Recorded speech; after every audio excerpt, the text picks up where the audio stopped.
and gentlemen, here now as part of his second American tour, the management of this theater is proud to present the great English novelist, Mr. Charles Dickens.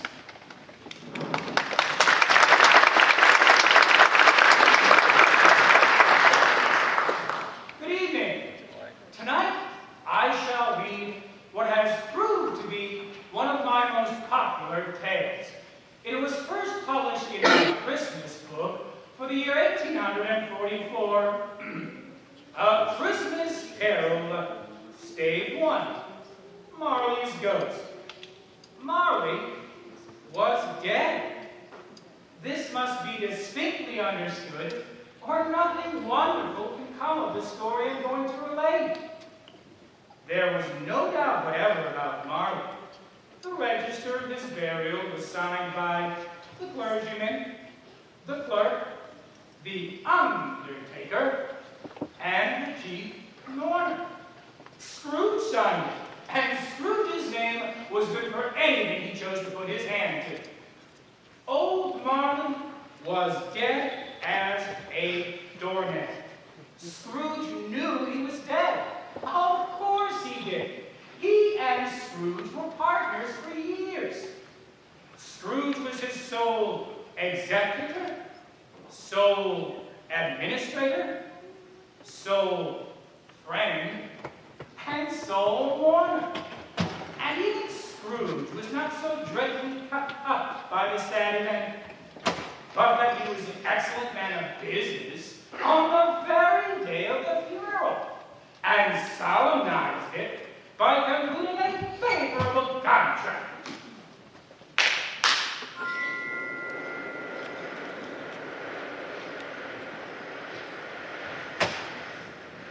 Scrooge never painted out Marley's name.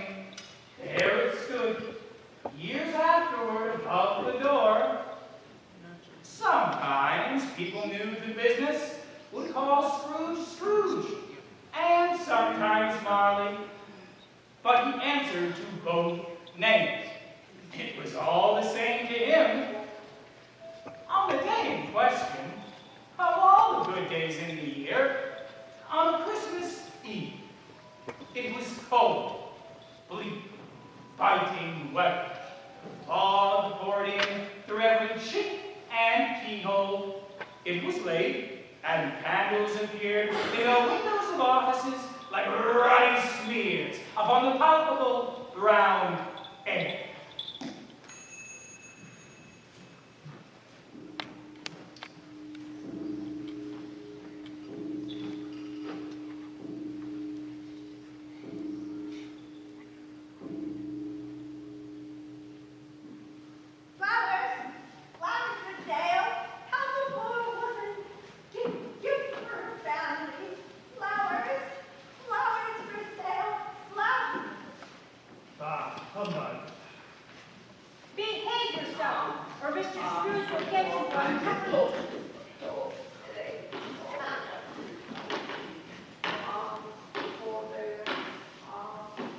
Keep your distance.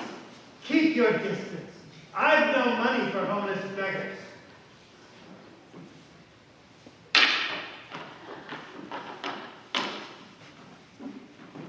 He's a heartless sinner, ain't he? Aye, he's a cold one, that Mr. Scrooge. Ever notice how the features in him ice up? He chills his office in the dog cage and don't as much thaw at 1 degree at Christmas. Cold as a glacier. That's him.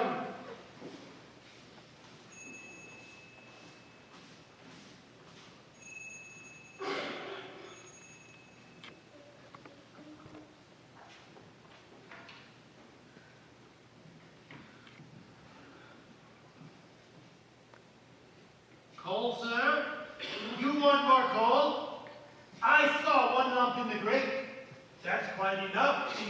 Be gone!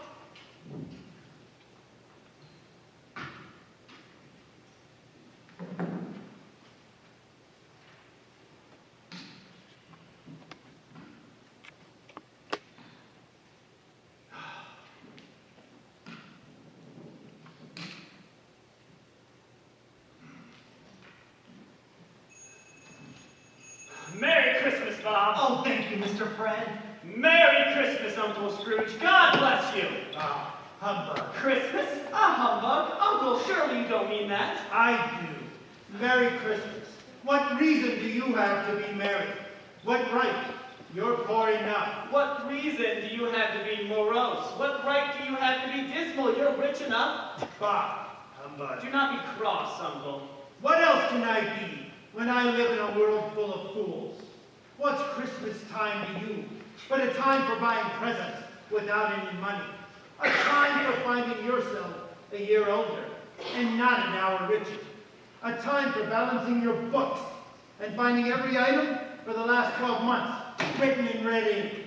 If I could work my will, every idiot that goes about with Merry Christmas on his lips would be boiled in his own pudding and buried with a stake of holly driven through his heart. Uncle! Nephew, keep Christmas in your way and let me keep it in mine. Keep it, but you do not keep it. Permit me to leave it alone then and take a lesson. Much good Christmas has ever done you. Uncle Scrooge, there are many good things which I have not profited from. I dare say that Christmas is among the best. I have always thought of Christmas apart from its sacred name and origin. If anything can be apart from that, I have always thought of it, I say, as a good time. A kind, forgiving, charitable, pleasant time. Uncle Scrooge, it is the only time I know where men and women seem to open their shut-up hearts freely and think of each other as fellow passengers in life, and not as another race of passengers bound in other journeys. You are correct. It has never put gold or silver in my pocket, but I believe it has done me good, and it will do me good. And for the sake of Christmas, and for the sake of my mother, I say God bless it! Another word from you, sir, and you'll keep Christmas by losing your situation. Do not be angry, Uncle. Come, dine with us tomorrow night. I will not, and let me make this perfectly clear. I will not set one foot in your house tomorrow to celebrate Christmas. But why? We have never had a quarrel to which I've been a party to. Good afternoon, sir. I'm sorry to find you feeling this way, Uncle Scrooge. But I made this effort in homage to Christmas, and I will keep my Christmas humor to the last. So, Merry Christmas, Uncle Scrooge! Good afternoon, sir. And a Happy New Year. Good afternoon. Merry Christmas, Fred. Merry Christmas, Bob. Look at Cratchit, a clerk earning 15 shillings a week, with the burden of a wife and family in Camden Town, and he goes about with Merry Christmas on his lips. He ought to be committed to a mental hospital. Tell the family I said Merry Christmas. Oh, Merry Christmas, gentlemen. Merry Christmas. Merry Christmas to you as well. How do you do? Scrooge Marley's, I believe. You have the pleasure of addressing Mr. Scrooge or Mr. Marley? Mr. Marley has been dead these 7 years. 7 years ago, this very night. We have no doubt that his liberality is best represented by his surviving partner. Liberality. Our credentials, sir. At this season of the year, it is desirable that we make some provisions for the poor and destitute. Many thousands are one common necessaries. Hundreds of thousands are one common comforts. Are there no prisons? Plenty of prisons, sir. And the workhouses? Are they still in operation? Very busy. I'm very glad to hear it. From what you said a moment ago, I was afraid something had stopped them in their useful course. But they hardly furnish Christian cheer of mind and body to the multitude, Mr. Scrooge. That is why a few of us endeavor to raise a fund for the poor, so that they may have some meat, drink, and means of work. What should I put it down for? Nothing. You wish to be anonymous? I wish to be left alone. I can't afford to make idle people merry. I help support the prisons and the workhouses. They cost quite enough. But, Mr. Scrooge, many can't go there. Many would rather die. If they would rather die, then let them. It will decrease the surplus population. Good afternoon.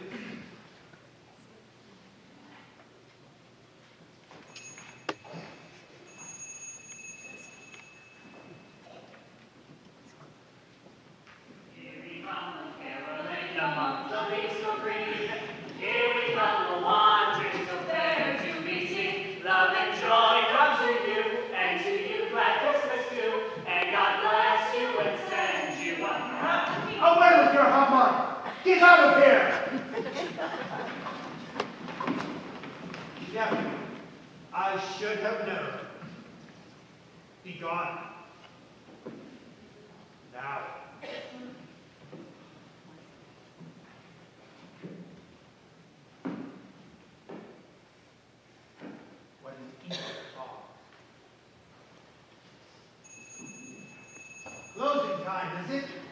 To the minute. Well, very well. Very well. Close up. I suppose you'll want the entire day off tomorrow. If it's quite convenient, sir. It isn't convenient, and it isn't fair. If I was to hold you back out of Cromford, you'd think yourself ill-used. Yet, Mr. Cratchit, you don't think me ill-used when I pay a day's wages for no work at all. Well, sir, it only occurs once a year. Poor excuse for picking a man's pocket. Very well. If you must have the entire day, be here all the earlier the next morning. Oh, indeed, sir. Thank you. And a very merry. Don't you dare! Yes, sir. Good night.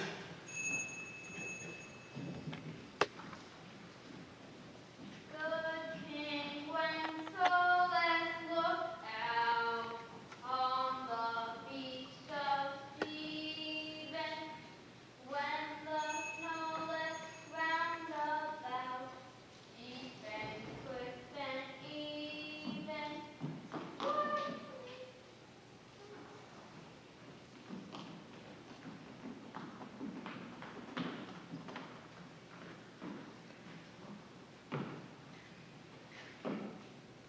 What a foul night. Let's see him keep Christmas in this.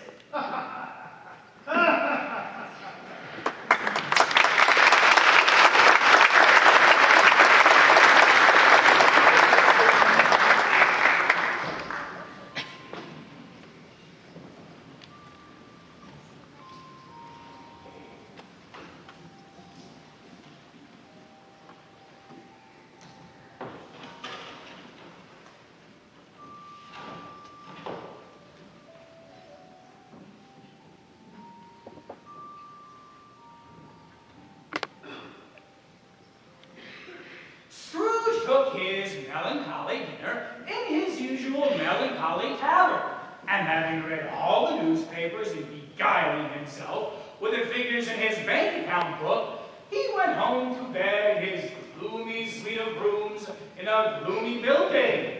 Darkness is cheap. Scrooge liked it.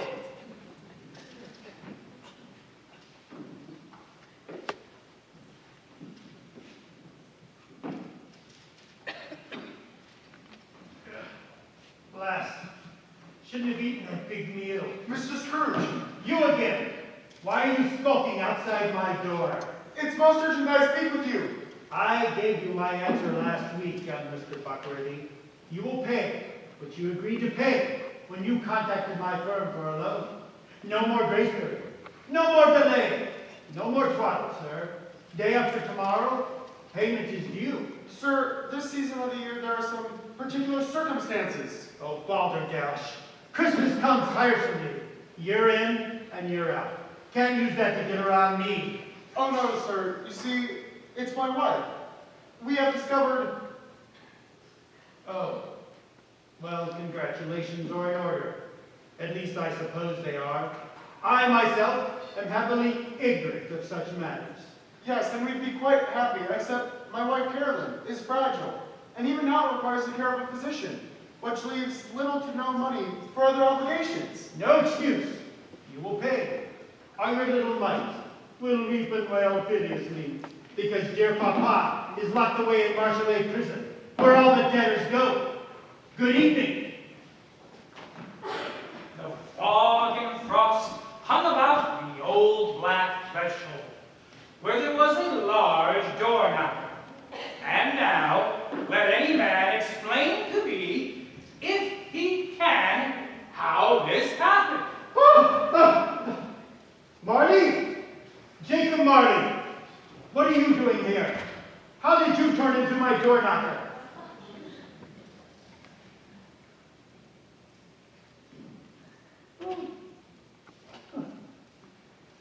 Marley? Humbug. It's the door knocker after all.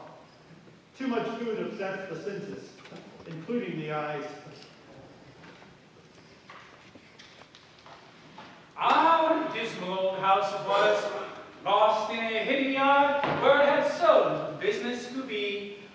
One could imagine that it might have strayed there as a young house and never found the way out. Nobody lived in it but Scrooge. All the other rooms had been let as offices. Black and silent at this hour.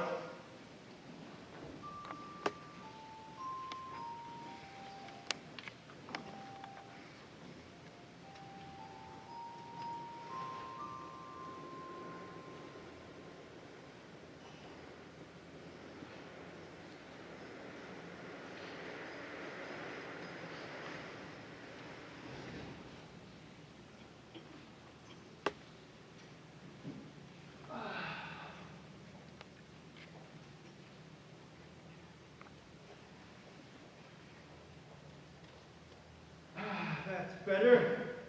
Shameful to be rattled by a lot of humbug from one's stomach. Did I bolt the door?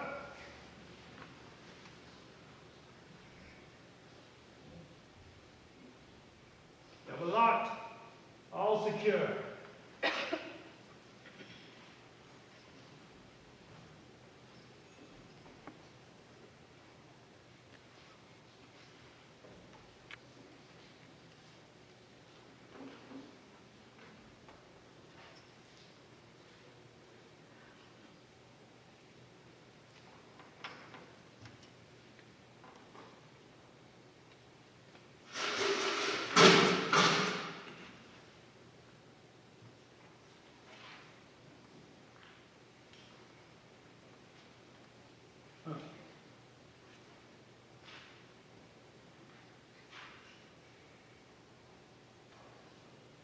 Nice bowl of gruel.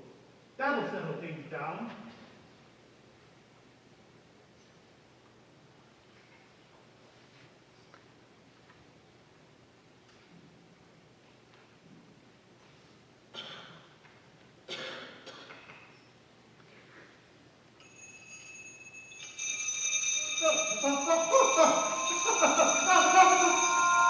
Humbug! This is happening! I bolted the door!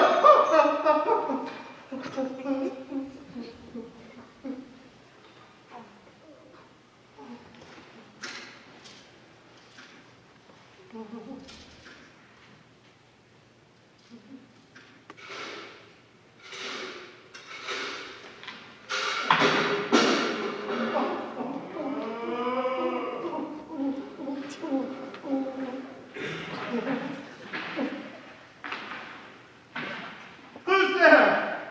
Come on, I'm ready for you. Who's there? Who?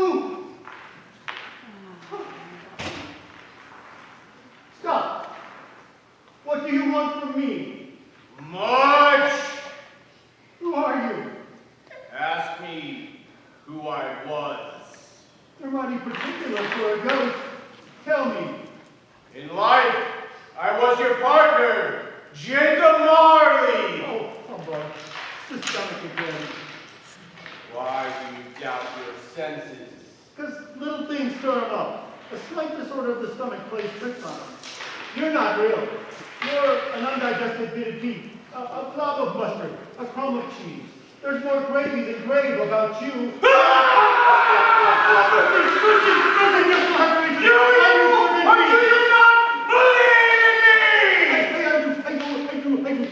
But tell me, why does Scrooge walk the earth tonight? It is required by every human being that the spirit within him must walk among his fellow men, travel far and wide. And if that spirit does not go forth in life, it is condemned to do so after in death, doomed to witness what it cannot share, but might have shared on earth. But you were chained. Why? I wear the chain I forged in life. I made it link by link, and yard by yard. Is the design so strange to you? You wear the same chain. Chains? Where? I don't understand, Jacob. Explain. Speak comfort to me. I have no comfort for you, nor may I tell you everything I might. That comes from other regions. A little more is all that is permitted for me. For I can't stay, I can't rest, I can't linger anywhere, because in life my spirit never roved beyond our counting house. Mark me! In life, my spirit never strayed beyond the narrow limits of my money-chasing hole. And so many more weary journeys lie ahead for me. 7 years dead? Traveling the entire time? Aye. No rest, no peace, incessant torture of remorse! Ah! But why remorse? You always were an excellent businessman.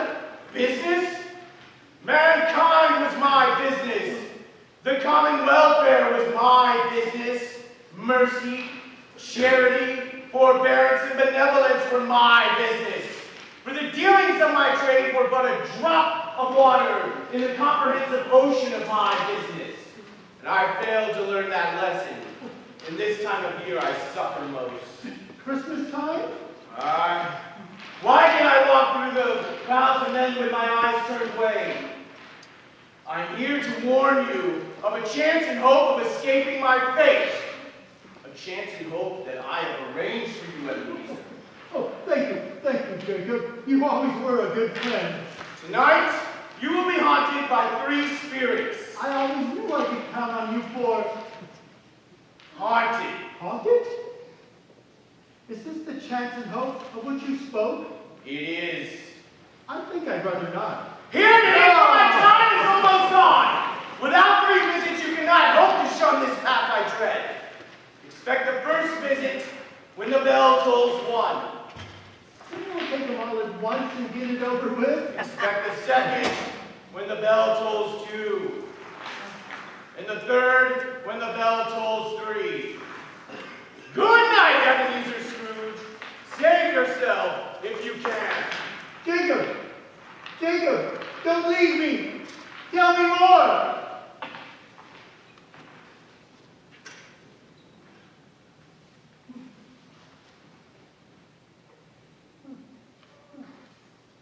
It's a humbug after all.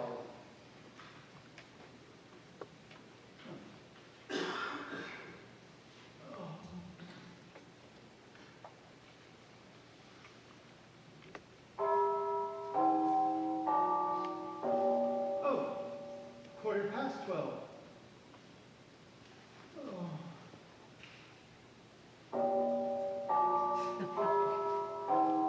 And now 12:30.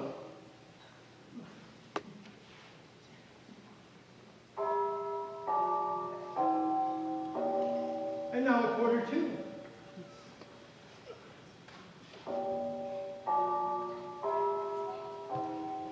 And now the hour itself. And nothing.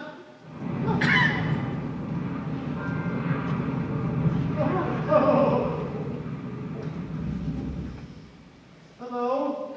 Hello, Are you the spirit whose coming was foretold to me? I am. But who are you? What are you? Tell me exactly.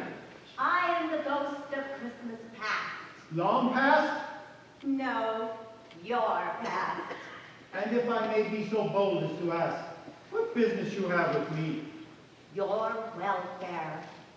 I'm much obliged, but I can't help but think that a night of unbroken sleep would be more conducive to that end. Don't trifle with me, sir. This is a matter of salvation. Yours. Rise. Rise and walk with me. Where? There. The sky? But I'm a mere mortal. I'll fall. Touch but your hand to mine, and you shall be upheld. But, oh.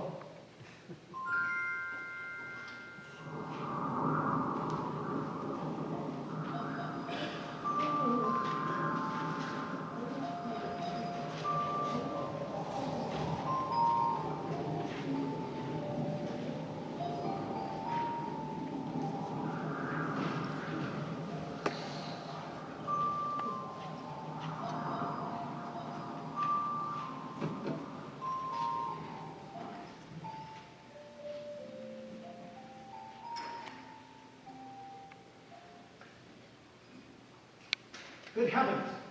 I know this countryside. I was bred and brought up here. Your lip is trembling. And what is that on your cheek? Nothing. Do you remember that path? Remember it. I could walk it blindfolded. And that great mansion of dull red brick at the head of the path. My school, of course. The charity school. For children whose parents were too poor to care for them through the year. Strange to have forgotten these things for so many years. It was a large house, but what a broken fortunes. The spacious offices were little used. Their walls were damp and mossy. Their windows broken, their gates decayed. Visible through many open doors were small, dreary rooms, poorly furnished. They can't see you. They are but shadows of things that have been. Mighty thin shadows, I'd say. There was a vast and chilly bareness in this place, which associated itself somehow with too much getting up by candlelight and not too much to eat. But on this particular day, the gloom of the setting could not suppress certain feelings of elation. A Merry Christmas to you, Felicity, and you. Merry Christmas! Stop that! Lower your voices, or I shall give you a taste of this. You're not on holiday yet. Young Master Joe, pray tell me why you were hopping about in such a ridiculous and jocular fashion? So, it's Christmas! Yes, it's Christmas! And you, Miss Pearl, the same explanation? Indeed, sir. Do you seriously believe that pious invocation to the season will fill your scrawny bellies? Or the purses of your parents, whose barren incompetence put you here? Not in this life, my friends, this life or any other. Now to the premises. Quiet, please! Quiet!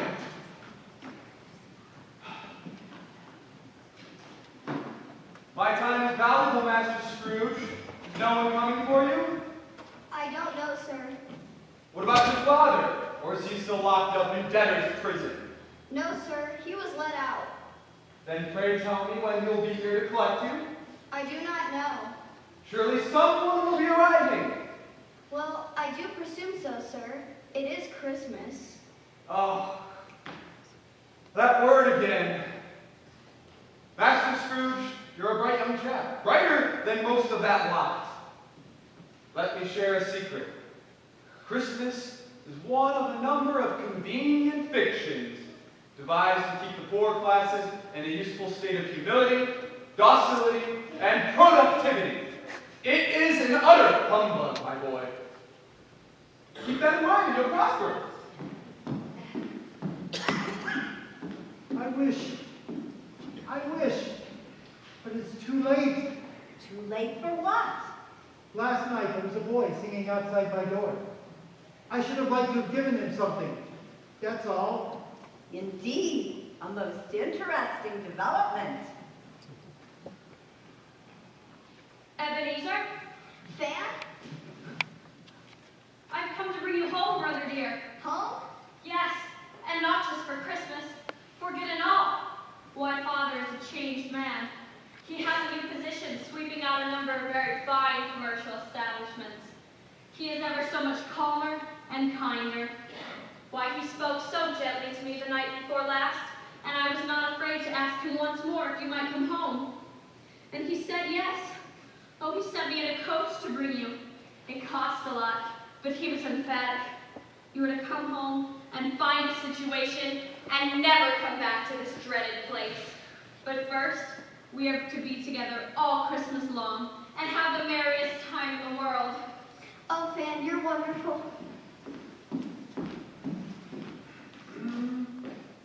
Sir, this is my sister, Fan. She has come to bring me home. What a relief. Bring down Master Scrooge's box, quickly! Dear Fan, always a delicate creature, whom a breath might have withered, but she had a large heart. She did. I'll not gainsay it, Spirit. Although younger than me, she was my strong anchor, my pole star. She took on that role when my mother died and cared for me. She died a woman and had, as I recall, children. One child, my nephew. Ben! She can't hear you. But I want to see her, to tell her what she meant to me. Your chance was long ago. Now we must hurry on Where? to a much more pleasant and festive place.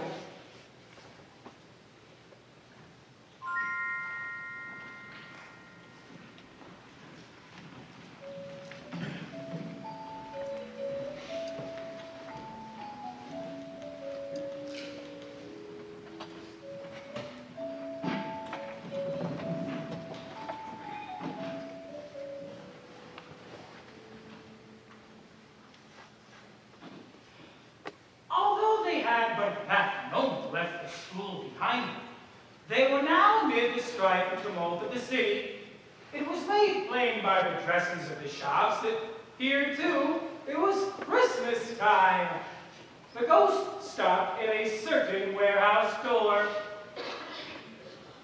Do you know this place? Know it! I was apprenticed here.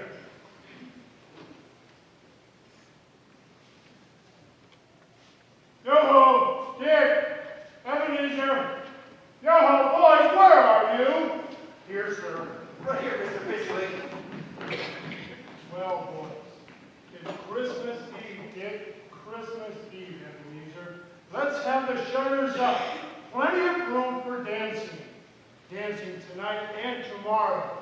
A modest bonus for two of the best apprentices ever to cross the threshold of Fezziwig and Company. Thank you, sir. It's nothing, boys. It's Christmas. Now clear away. You want to dance, don't you, Ebenezer? Your fiancée, she is coming, is she not? Belle will be here any minute, sir. Then why the long face? At this season of the year, it isn't suitable. Sir, I apologize. It's just my sister, Fan.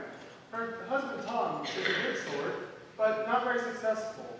She carries more than her fair share of the parties, just as she did when we were small. Don't worry so much, boy. I realize times are hard for your sister, but you yourself have said many times that Fan is a stalwart person. She will manage. I'm certain of it. Now, clear away! Clear away! It's Fezziwig! Bless his heart. It's Fezziwig! Alive again! Mrs. Fezziwig, where is the fiddler I hired? Here, Your Honor. Sir, set yourself up and give us lively airs all evening long. Miss Fezziwig, Miss Fezziwig, Miss Fezziwig. The sight of you makes me proud, but where are your suitors? Oh, there, Papa. There, Papa. That's nice, Papa. Welcome to you all. We shall have a festive evening. It's so grand of you to invite us to the party, sir. Nonsense, missus. Aren't you the best cook ever to grace the Fezziwig household? She is. And here's your coat roast and home broiled trivet. Sir, I'd like to present the friend I brought. This is Bill. He delivers the milk.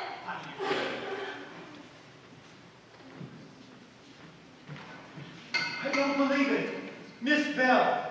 The girl you were meant to marry. We were betrothed by our parents when we were only 16, but I soon grew to love her. Oh, how I loved her.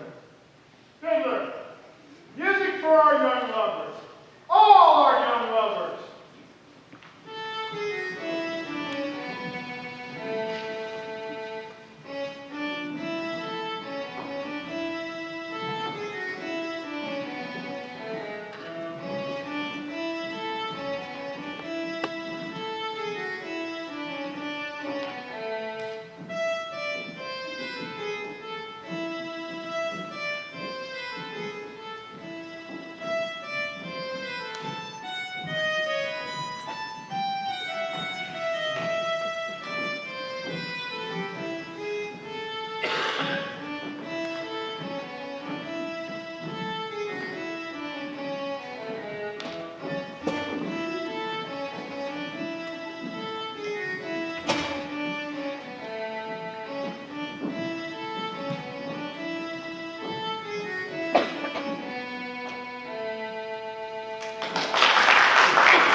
Was there ever a good master as old Fezziwig?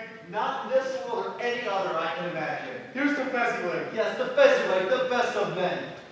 Such a small matter to make these silly folks so full of gratitude. Small? Well, yes, don't you agree? Why, Fezziwig spent but a few pounds for this party. 4, maybe 5. Is that so much that he deserves such praise? Oh no, Skirt. You've got it wrong. He had the power to make us happy or unhappy, to make my service and that of Dick Wilkins light or burdensome. His power lay in words and looks, being so slight and insignificant as to make it impossible to head him up. I remember this party, the happiness he gave us. It was as if he had spent a fortune. Come back. But I want to see Fezziwig and Dick and Belle. My time grows short. Spirit, I beg you! No. My time grows short. We must hurry on.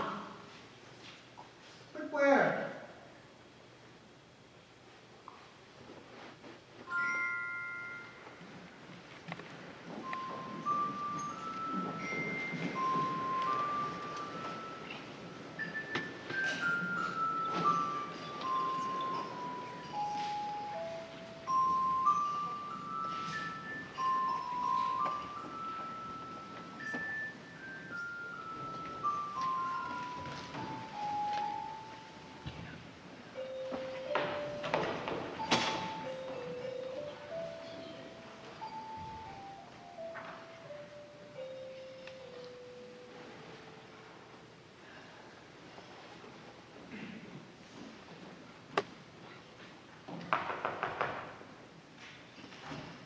Oh, Ebenezer! I came as soon as I received your message. How's Fan? She... What is it, Tom? How's my sister?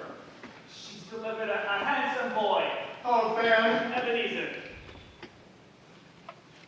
The doctor. He has done everything that he can. We already decided to name the boy Fred. Fred?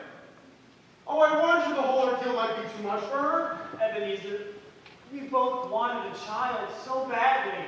Was she in pain? Yes. She was in pain. I remember this, Spirit. Oh, I remember this. And then everything began to change.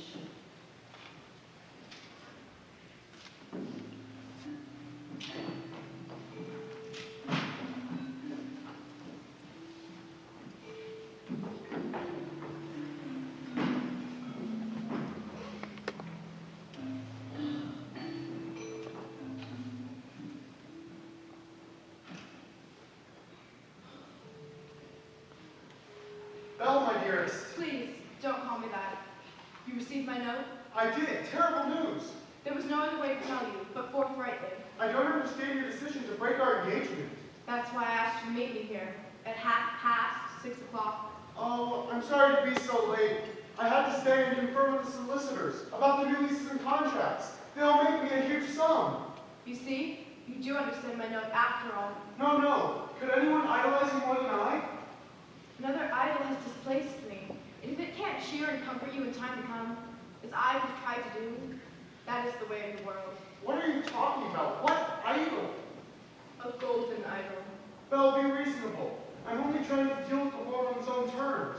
There's nothing the world professes to condemn with such severity as the pursuit of wealth. And nothing is so hard on as poverty. You fear the world too much, Ebenezer. All your other hopes have disappeared, leaving one.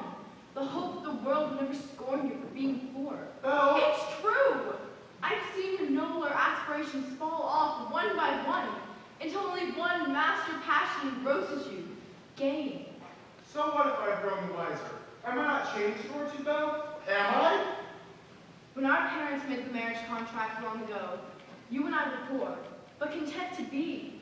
We knew hard work would improve our situation modestly as years passed. In those days, it was enough. You were another man. I was a boy. What was the You naive? see, your own feelings tell you you're not what you were. Alas, I am. How painfully and often I thought of it, I won't say. It's enough that I thought of it and can release you. Have I ever sought release? In words, no. In what A way? changed nature, an altered spirit, and everything that made my love of any worth and value in your sight.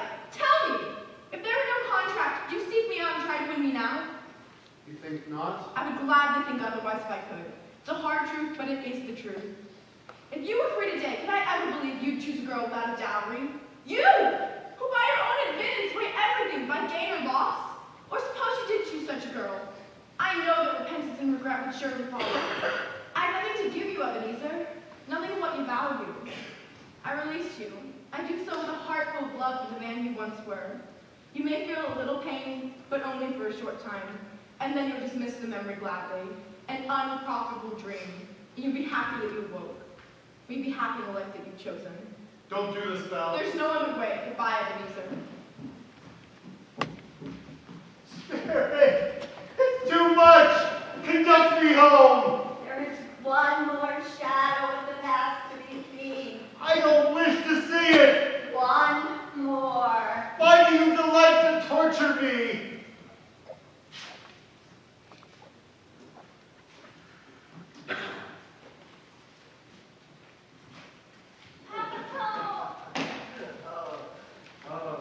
Here you are.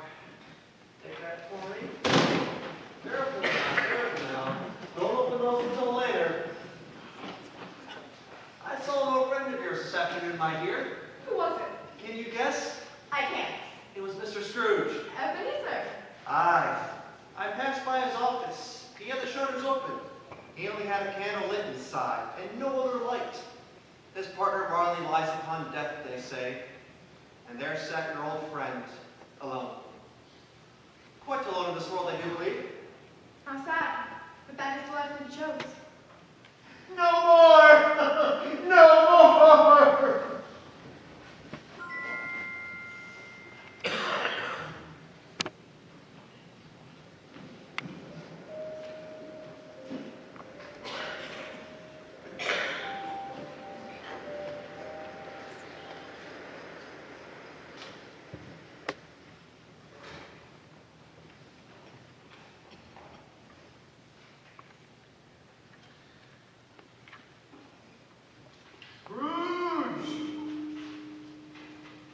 Ebenezer Scrooge!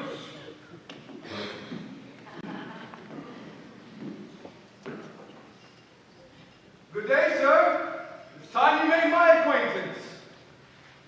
Who are you? I'm the ghost of Christmas present.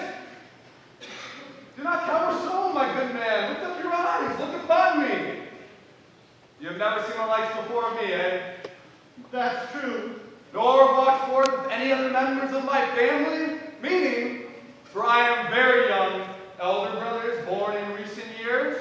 No, Sir Phantom. I don't believe I have. Have you had many brothers? More than 1,800. What a family. Think of the cost. You know why I'm here. I do. I went forth an hour ago under compulsion, but I have learned a great many lessons, which even now are working in me. Therefore, this hour, if you have anything to teach, let me profit by it. We shall begin with this. Oh, what is this? The blessings of Christmas. Oh, Now, grab my robe and we shall go. Onward to Christmas morning.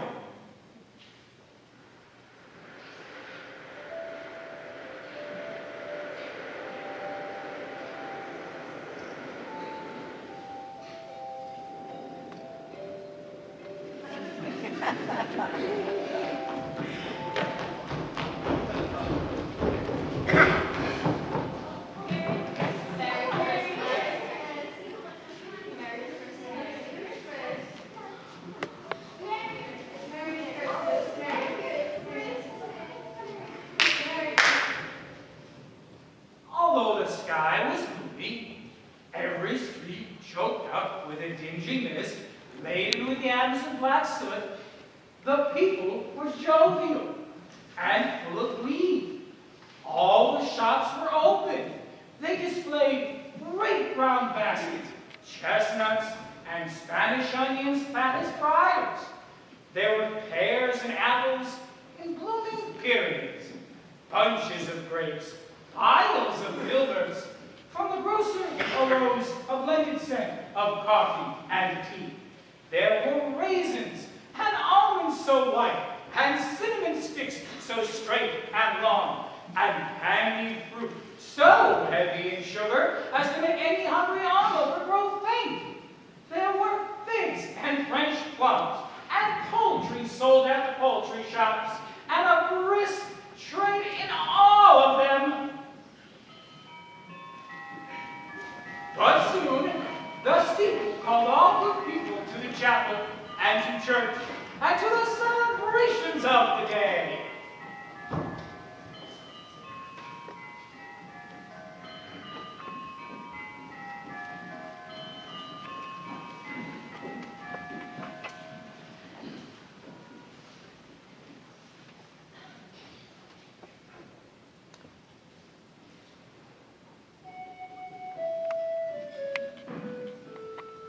Deck the halls with boughs of holly.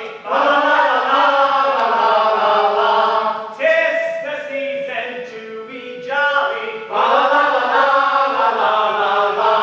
Don we now our gay apparel. Troll the ancient Yuletide carol.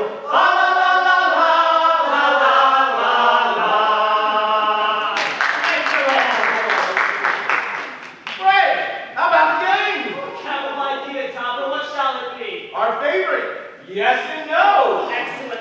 Only if there is time before the meal. Oh, ample time, Oh, husband. carry on, Topper. Well, permit me to begin first, for I have a very suitable subject in mind. Now come in. What I'm thinking of is neither vegetable or mineral, but animal. It's the big fat roast Sarah's cooking. I know it. Oh, no, it's not, for the animal in mind has nothing to do with this splendid holiday. Now, Topper. Remember, no clues. Yes and no only. You're right, Fred. I'm sorry. Is it a live animal? Yes. Is it in this room? Oh, no. Is it savage? Yes. Is it in a menagerie? No. I say, rather intriguing. Is this animal ever killed in the market? Nope.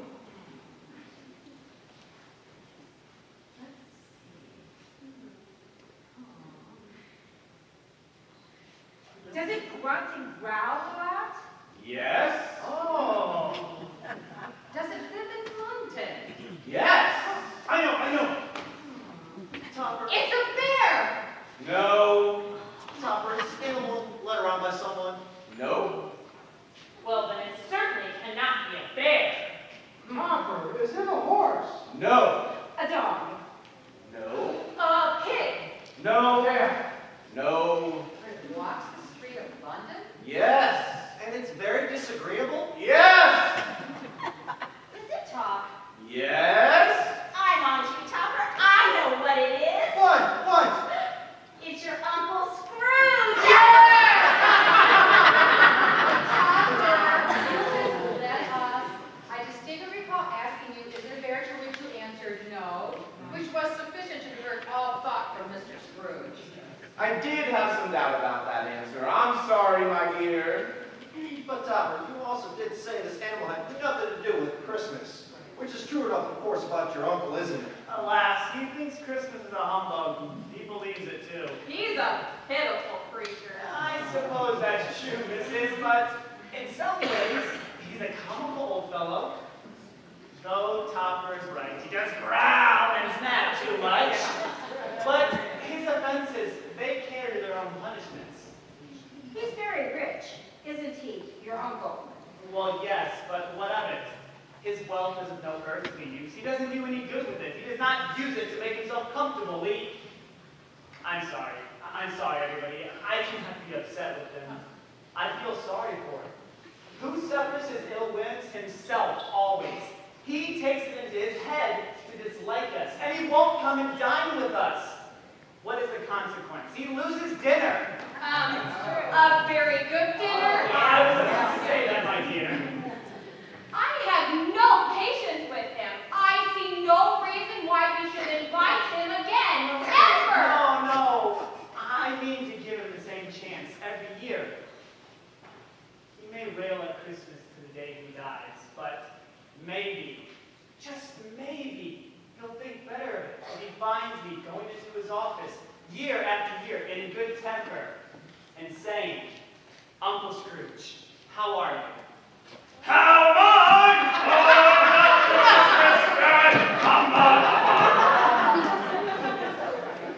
I shook him yesterday. I could definitely tell him. I shall definitely continue trying. Thank you, my good man. But in the meantime, he has given us plenty of merriment, and it would be ungrateful for us not to drink to his good health and this delicious wine. So I give you, Uncle Scrooge, a Merry Christmas and a Happy New Year. He would have had it from me. He would not have it from anyone. But maybe he'll think better of it. And maybe he might leave his poor clerk, Cratchit, 50 pounds one day. To Uncle Scrooge! Uncle Scrooge! Pack of fools, laughing and shouting like children. They were festive. I rather had the impression that you enjoyed it. Never. Lead on. Where shall we go next? A coal miner's hut? The deck of a ship on the stormy Atlantic? A beggar's hovel? At each place, in their own way, each receives the day's blessing. My clerk. What? My foolish nephew, Fred, spoke of my clerk, Bob Cratchit. He's a sober and intelligent fellow. He lives in 4 cramped and tiny rooms in Camden Town. I would see Bob Cratchit's Christmas. Done!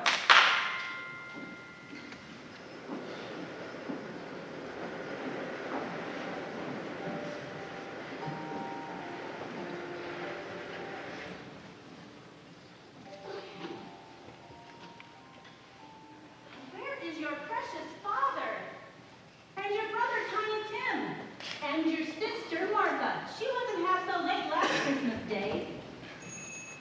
Martha's home.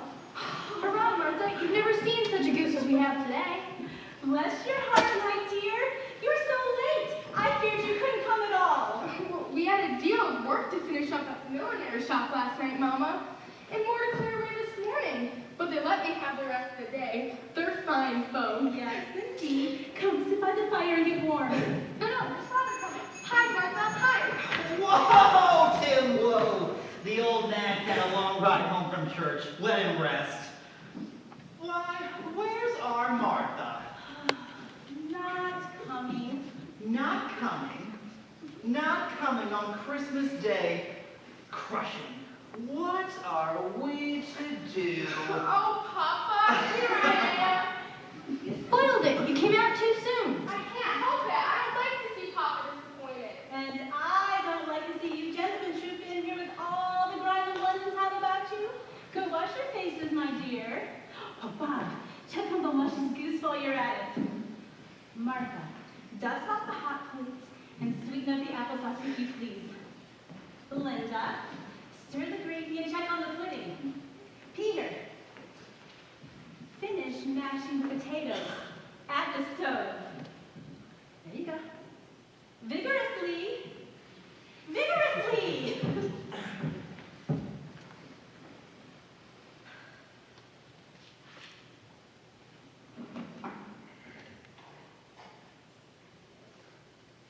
My dear, the aroma of that goose, together with its tempting exterior and its size in relation to its price, are sufficient to excite the admiration of the world. Did you examine the pudding? The pudding! Oh, indeed, a wonderful pudding. You know, if I may say so, madam, I regard that pudding as the greatest success achieved by yourself since your marriage. Whew, what a weight off my mind. But I've been so busy I forgot to ask. How was the service? Oh, it was lovely. A splendid sermon, and the choir never sounded more glorious. And Tim, how did he behave in church? As good as gold? No, better. No, he sits by himself so much. Sometimes his thoughts are so very deep and grown up. On the way home from church, he told me that he hoped all the people saw him there. Why, Papa? He said it was because he was a cripple.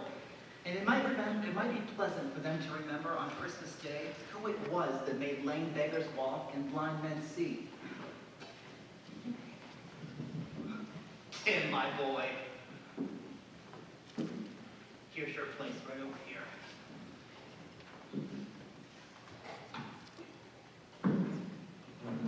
Ah, the gin and lemons are steeped just right. Here, pass that down.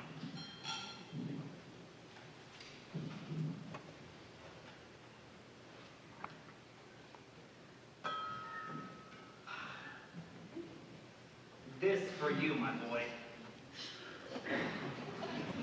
Now then, gather round, dears, and let's raise a toast. I'll give you the founder of our feast, Mr. Scrooge.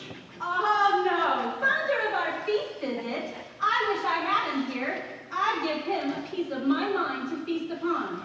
My dear, the children, Christmas Day. Yes, indeed, Christmas Day. Only on Christmas Day would one even think of toasting the health of such an odious, stingy, hard, unfeeling man as Mr. Scrooge. You know he is, Robert. You know better than anyone. Scrimping away on 15 bob a week, just a pitiful 15 copies of your Christian name every Saturday. Nevertheless, my dear, Christmas Day.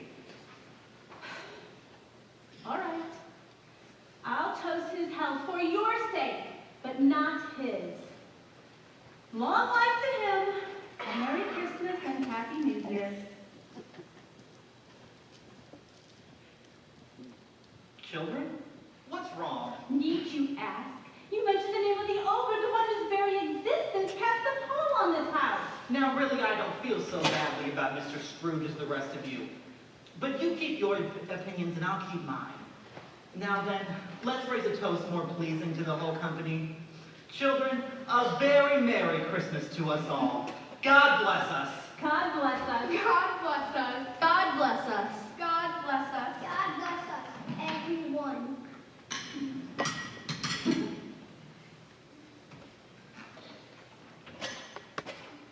They have nothing, and they are happy. How can it be? On this day, all things can be.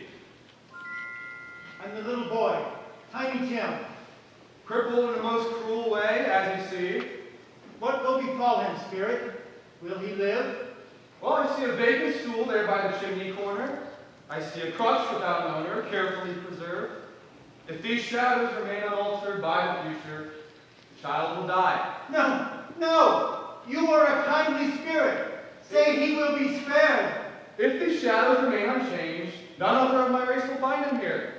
If he's to die, let him. It will decrease the surplus population. The surplus. Oh, We must go. why in such a hurry? My life upon this globe is very brief. It ends tonight. Tonight? Upon the final stroke of midnight, that time is almost upon us. When I am gone, you will meet a third and final spirit. This one you will find far less kindly and pleasant than its predecessors. I don't want to meet a spirit like that. There's no choice.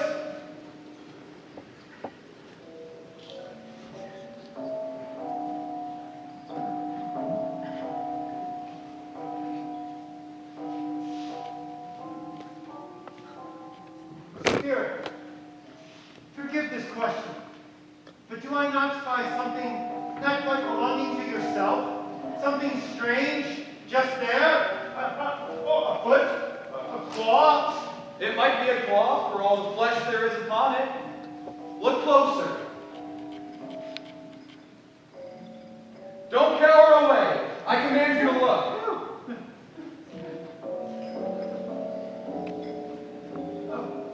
Upon closer inspection, I see they are fine, charming. No! That is a lie! They are not fine! Their eyes are empty of laughter, of hope. They are poor, pathetic creatures.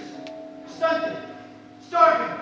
Spirit, are these children yours? They are mankind's. The boy is ignorance, the girl is want. Have you no blessing for them? Not enough. There's never enough in this world. Once a year they cling to me, seeking rescue from those who created them. And the remainder of the year, whose responsibility are they? I told you, they're man's.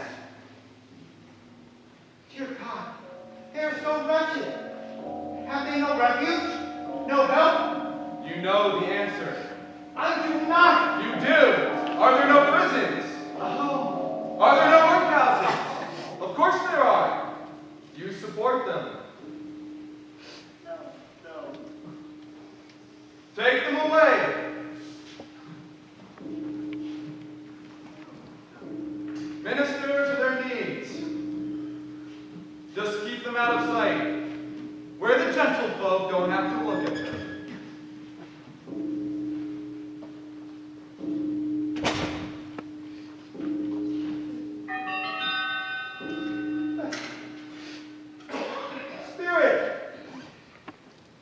Spirit, don't leave me. I'm frightened. Spirit.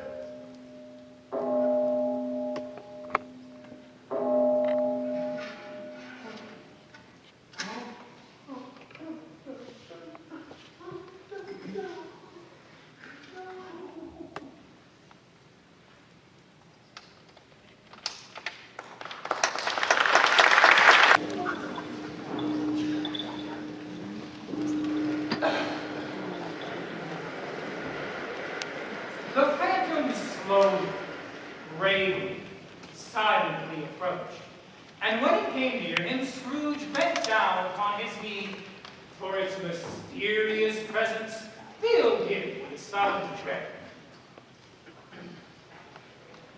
Spirit, am I now in the presence of the ghost of Christmas yet to come? What does that mean? Never mind, I know. You are about to show me shadows of things that have not yet occurred, but will occur in the time to come. Is that not so? Speak to me! I fear you more than the others before you. No, I must not be frightened. I know you are to do me good. I am learning a great many things, and as I know your purpose is to do me good, I am prepared to bear your company. Yes, and do it with a thankful heart. Only speak to me! Very well, lead on. The night is waning fast now, and time grows short. Lead on. Which way? Down there. The passageway? Ain't enough room for a rat to run through that. Can't help it, that's the way to old Joe's. I'm sure you'll get by with your natural greed to prod you along. So will we all. Roll them bed curtains up tighter, Mrs. Dilber. The rings make too much noise. What if one of Bobby Field's coppers was to happen by?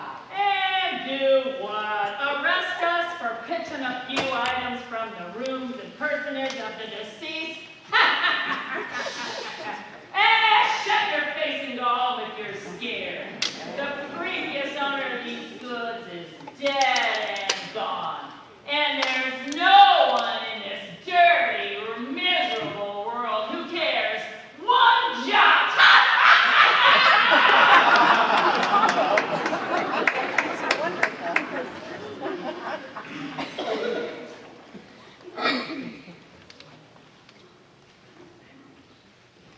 Although Scrooge exhibited a certain curiosity about the remarks and destinations of these unsavory persons, the spirit insisted upon leading him away to a better section, to the steps of the commercial exchange in the very heart of the city.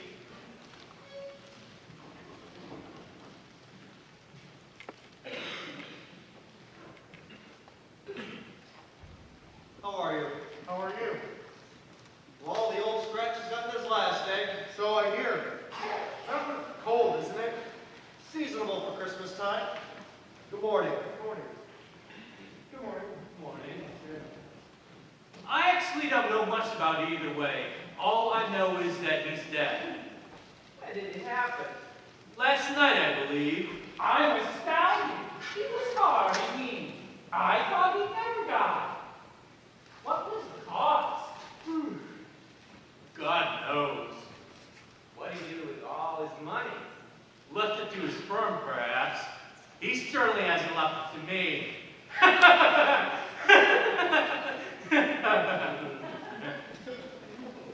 Shall we volunteer and make up a party?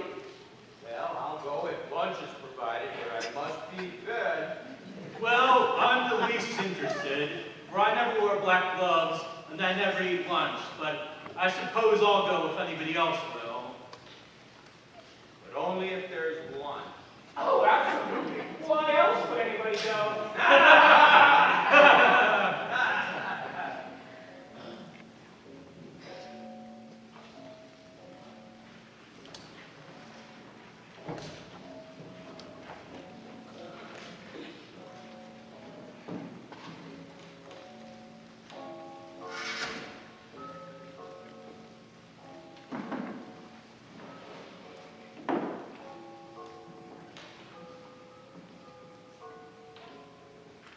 Scrooge in the spirit left this busy scene and went to a more obscure part of town. There the ways were foul and narrow, the shops and houses wretched, the people half naked, drunken, ugly, alleys and tenements, like so many cesspools, disgorge their offenses of odor and dirt and life upon the straggling streets.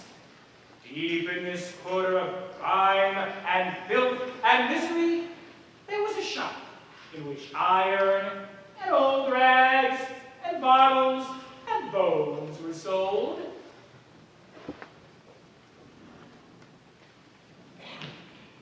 Well, 'tis my favorite laundress. Brought something for old Joe, have ye? Oh, plenty! Look, the charwoman and the undertaker's man. How the vultures gather, they do gather, eh, Miss Gilbert? Don't be so high and mighty, Joe. Every person has a right to look after himself. He always did. True, very true. Brought me stolen goods then. I don't like stolen goods. Aw, come on, Joe. Who's the worse for the loss of a few cheap things? Not a dead man, I suppose. And no one's the wiser. There wasn't a soul with him when he croaked. And we only came in after, them to tidy up the place, and me to tidy up himself. Yes, if he wanted some of these things around after he died, well, why didn't he act like it when he was alive? If he'd have been more natural, he'd have had someone there when he struck out his last breath. But instead, he was all alone. By himself. It's the truest word that ever was spoke. It's a judgment on him. So let's do business. Open me bundle, Joe, and let me know the value of it. No. Start with the smallest one first. Looks like you. Well, I was busier than they were. All I've got is a seal or two, that pencil case there, a pair of sleeve buttons, and that brooch. Really nothing of any great value. That's your payment.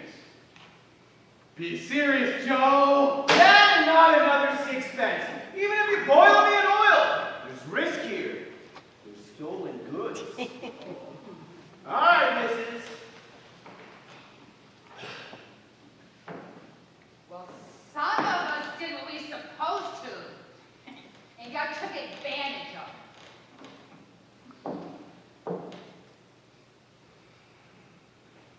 Yeah, sheets and here's the best. You'll like this.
You were born to make a fortune, and you certainly will. Ah, yes. Oh, I certainly won't hold my hand back when I can get something by grabbing out with it. Especially with the likes of him around. Don't get dirt on them blankets, Joe. Blankets? Well, he's not likely to catch cold without them, I dare say. Hope he didn't die of anything to catch me. You can look at that shirt till your eyes ache and you won't find no holes in it, nor a threadbare place. It was the finest he had, pure silk. He'd have wasted it if it hadn't been for me. What do you call wasting it? Putting it on him to be buried in it. Well, I took it off of him, and I put on one made of calico. Why, if calico ain't good enough for such a purpose, I don't know what it's good for then. Actually, the deceased looked quite handsome in calico. I mean, he couldn't look any uglier than he did when he was alive.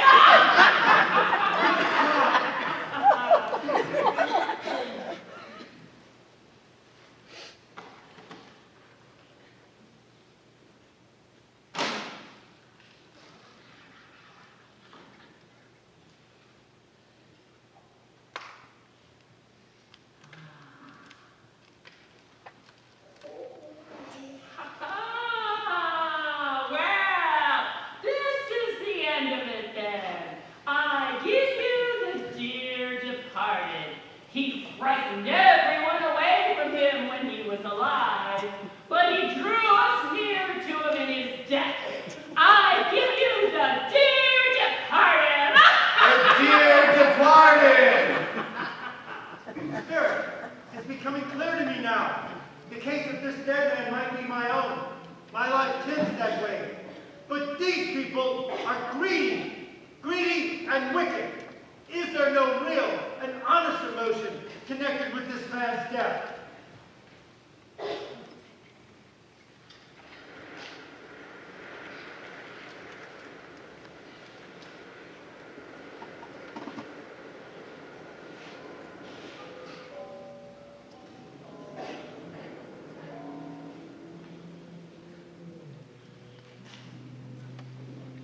Oh, husband, you were gone so long. What news? Is it good or bad? My dear, it is both. Are we ruined then? Not quite, Carolyn. There's hope. There's he relents. Has that miracle happened yet? No, he's past relenting. He's dead.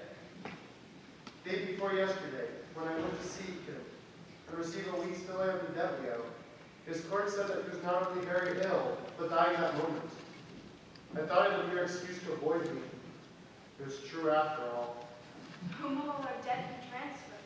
I hope no, but we will be ready with the money by then. And even if we weren't, no creditor would be half as merciless as he was. May we sleep with light hearts, my Carolyn. We are lucky he is dead. Spirit, this is not the kind of emotion I mean. Show me some tenderness connected with this man's death.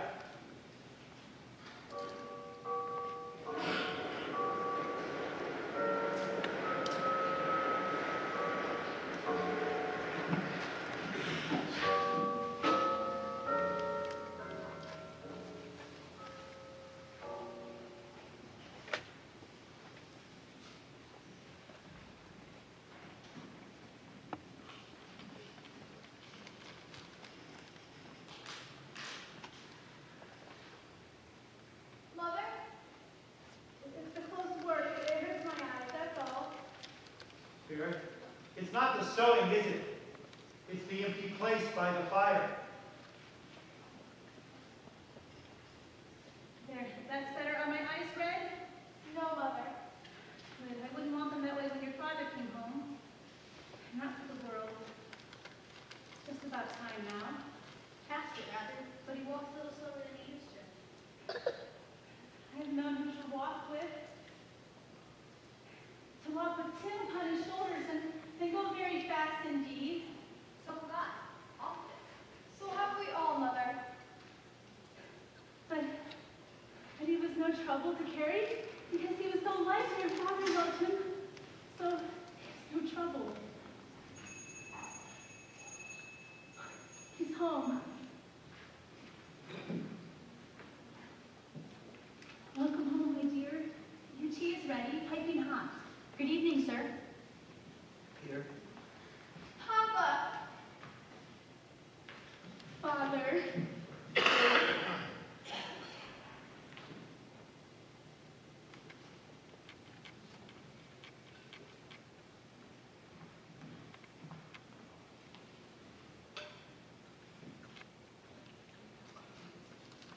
very fine work. You should be ready for my customer by Friday. That means you can buy flowers for Sunday, sir. Yes. Good. We must bring flowers. By all means. You go by there today, Robert? Yes, my dear. On my way home. I wish you could have gone with me. It would have done you good to see how green a place it is, even in winter. But we'll go there often. I told him that we would walk there on a Sunday. My child. My little child. I'm sorry. I mustn't do that. I must remember the good things. The good times. Do you know who I met when I left the office today? No. Mr. Scrooge's nephew, Fred. It was extraordinary. We've only ever met a few times, and all of those pretty much at the office. But he stopped me and greeted me cordially. He said that I looked just a little down. So I explained the reasoning, and he said, "I'm heartily sorry for it, Mr. Cratchit, and heartily sorry for your good wife and family. He's a pleasant-spoken gentleman, that young Fred." He asked about each of you children, your names, your situations. And then he gave me this, his card. He said, "This is where I live. Pray come to me and don't hesitate," he said. He's a pleasant-spoken gentleman, that young Fred. I think that I might call on him too, to see if we might get our Peter here into a better work situation. Did you hear that, Peter? And if that happens, Peter will soon be keeping company with someone and setting up for himself. Get along with you. It's just as likely as it is not. But however and whenever we part from one another, I pray we shall never forget poor Tim, the first parting in our family. Never, Papa.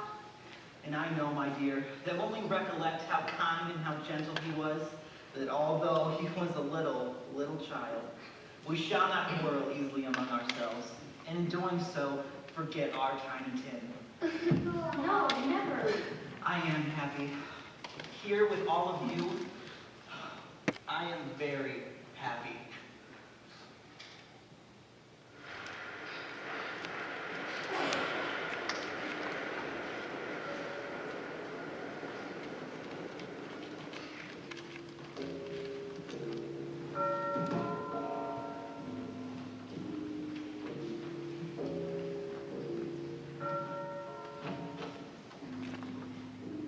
Spirit, something informs me that our time of parting approaches. Therefore, I must know the answer. Are the shadows of things we have seen the shadows of things that will be, or the shadows of things that only may be? Can I change them with a changed life? Spirit, you must tell me. If I'm to direct my life, I must know the answer. And one more, though I fear I already know it. Who was the dead man the three vultures derided, even as they stole from him?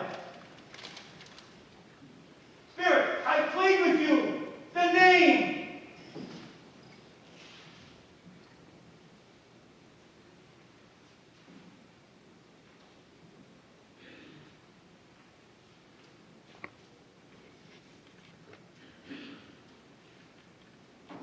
Scrooge? I am the man? The one they plundered because it made no difference? The one they mocked on the steps of the exchange? No, Spirit, no! No! Hear me! Hear me! I am not the man I was. I am not the man I would have been except for these visitations. There must be a hope of it. Why else would you have showed me all of this? I will change. I will honor Christmas in my heart and try to keep it through the year. The ghosts of Christmas past, present, and future will live and strive within me. I will never shut out the lessons they teach. Only tell me it is possible. Tell me that I might sponge out the writing from the stone. Tell me!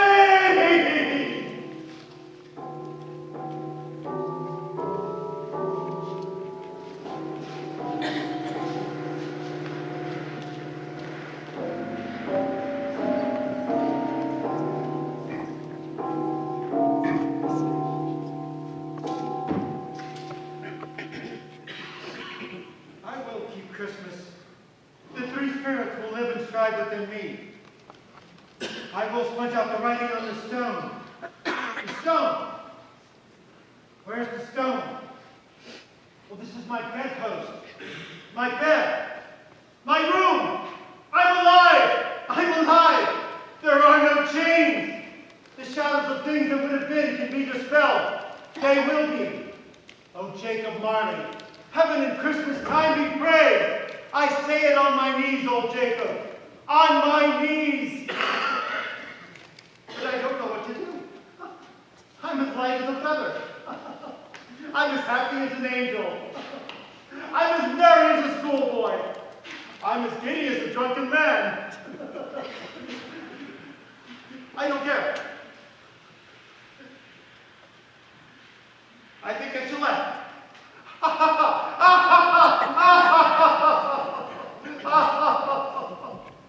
Really, for a man who'd been out of practice for so many years, it was a splendid laugh. A most illustrious laugh. The father in a long, long line of brilliant laughs. But I don't know what day it is. I don't know how long I was among the spirits. I don't know anything at all. I'm like a baby. I don't care. I'd rather be a baby. Woo! Hello! Hello down there. No fog, no mist, clear bracing air, golden sunshine, heavenly skies, merry bells, glorious, glorious. You there, my lad. What day is today, my fine fellow? What's that? What is today? Today, it's Christmas Day. Christmas. Well, I didn't miss it. They did it all in one night. Well, of course. They can do anything. Just a moment, my lad. Hello, yes? Do you know the poultry shop in the next street but one, on the corner? I hope I do. I live round here. Oh, what a remarkable boy. What an intelligent boy.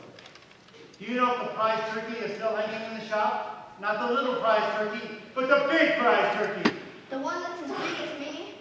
He's a delightful boy. What a pleasure to talk to him. Yes, that's the one.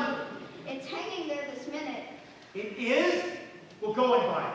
Come on, don't pull my leg. No, no, I am in earnest. Go and buy it, and have them bring it to me, that I might tell them where to deliver it. Come back with the man, and I'll give you a shilling.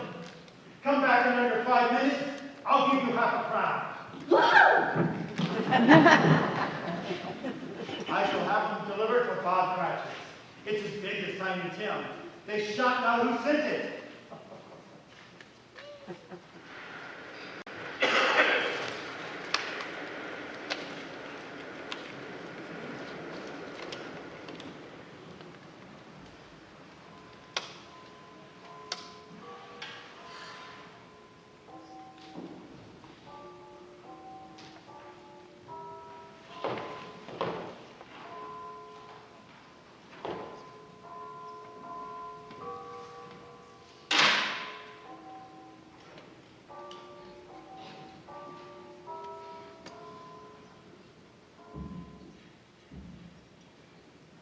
The chuckle with which he said that was only exceeded by the chuckle with which he sat down, breathless in his chair again, and chuckled till he cried.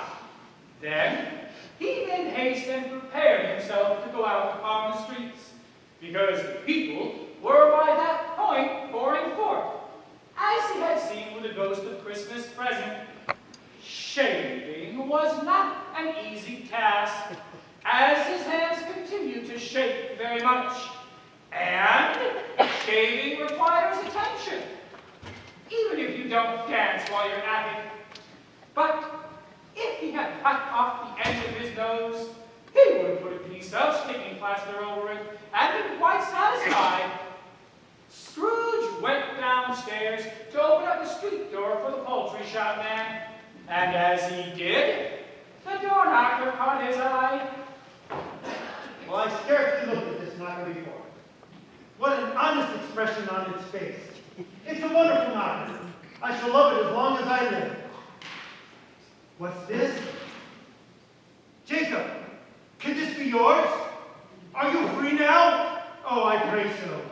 Even be where you are. I pray that good deeds are rewarded. God bless you, Jacob Marley.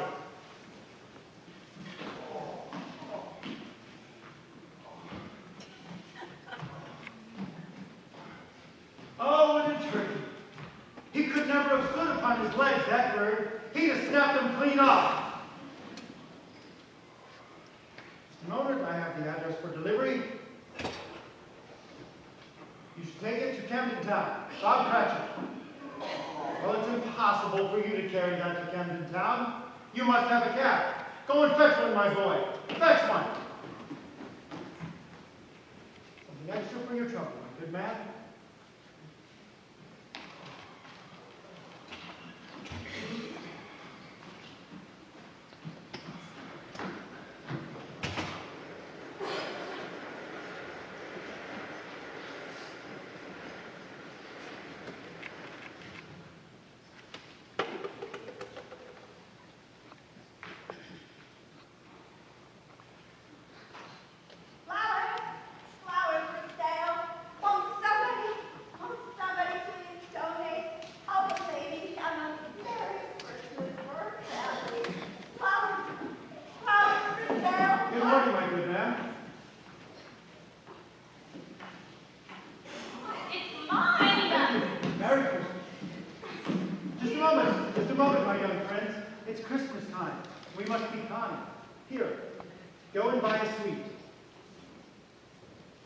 Merry Christmas, ma'am.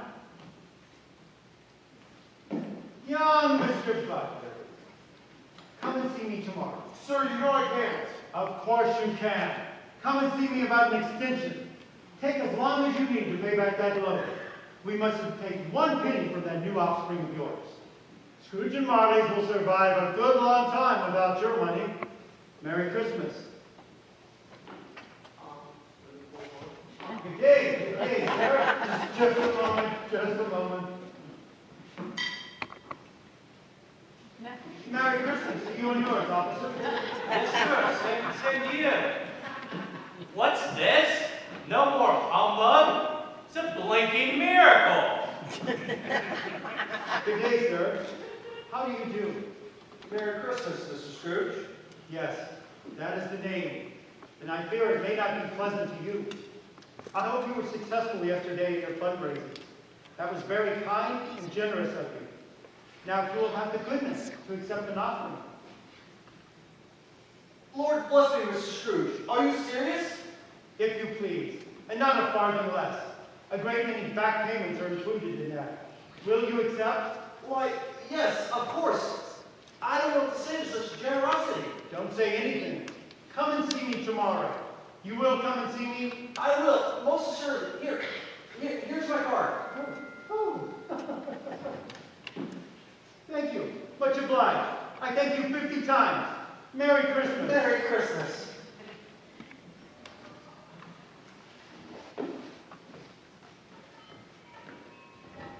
He went to church and walked the streets.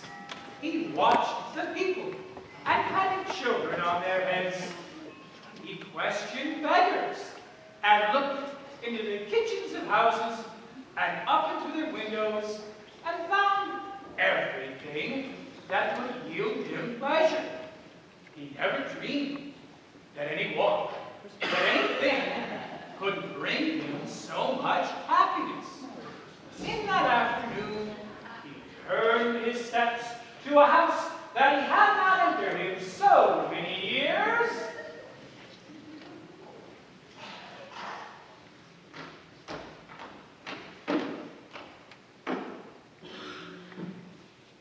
Oh, do you know the way? Oh, never mind. I'll find it myself.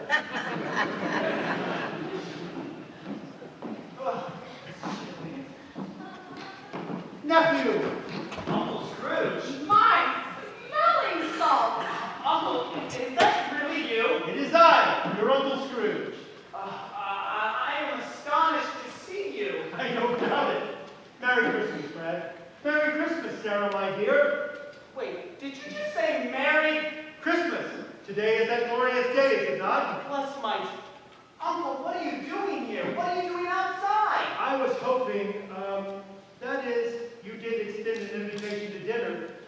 Have you dined yet? Not yet. Then can I join you? Will you let me join you? Will we let you join us? Of course we'll let you join us. Of course, Uncle Scrooge. Will you be able to stay for an hour or so? I can stay all day. I have nothing to do but revel in the holiday and companionship of family. I have at liberty until 8 o'clock tomorrow morning. What happens then? Catch Bob Cratchit coming in late.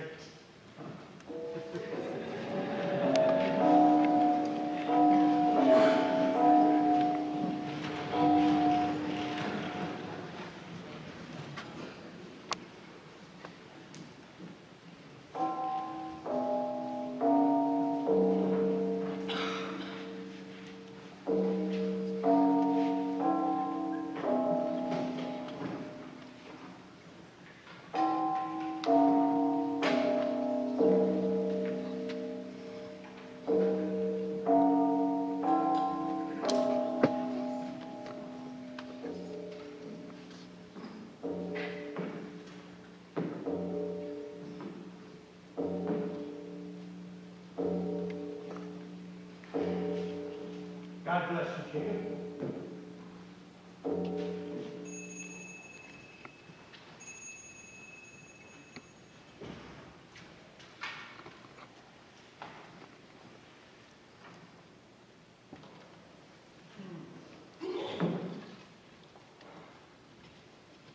Quarter past the hour. Oh.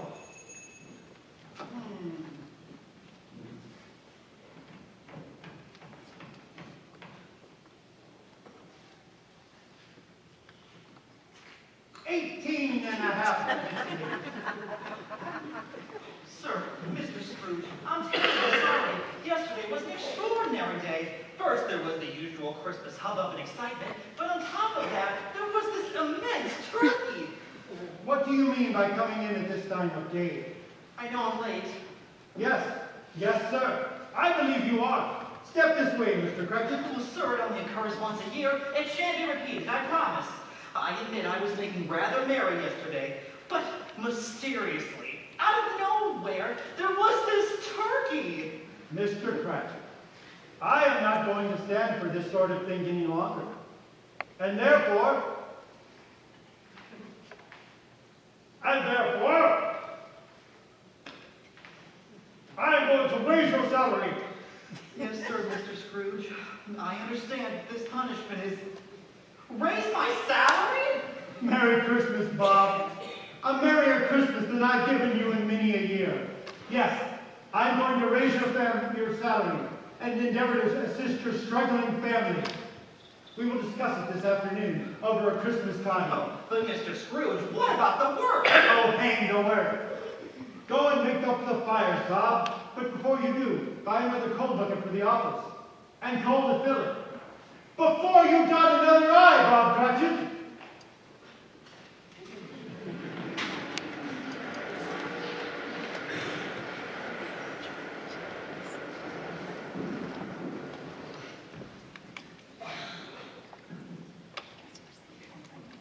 Scrooge was better than his word. He did it all, and infinitely more.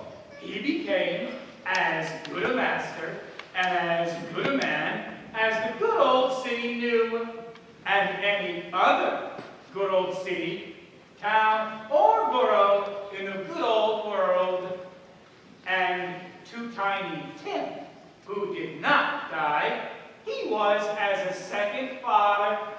Some people laughed at the alteration in Ebenezer Scrooge, but he let them laugh and did not heed them, for his own heart laughed, and that was quite enough for him. He had no further dealings with spirits, and it was always said of him that he knew how to celebrate Christmas well, if any man alive possessed the knowledge. May that truly be said of us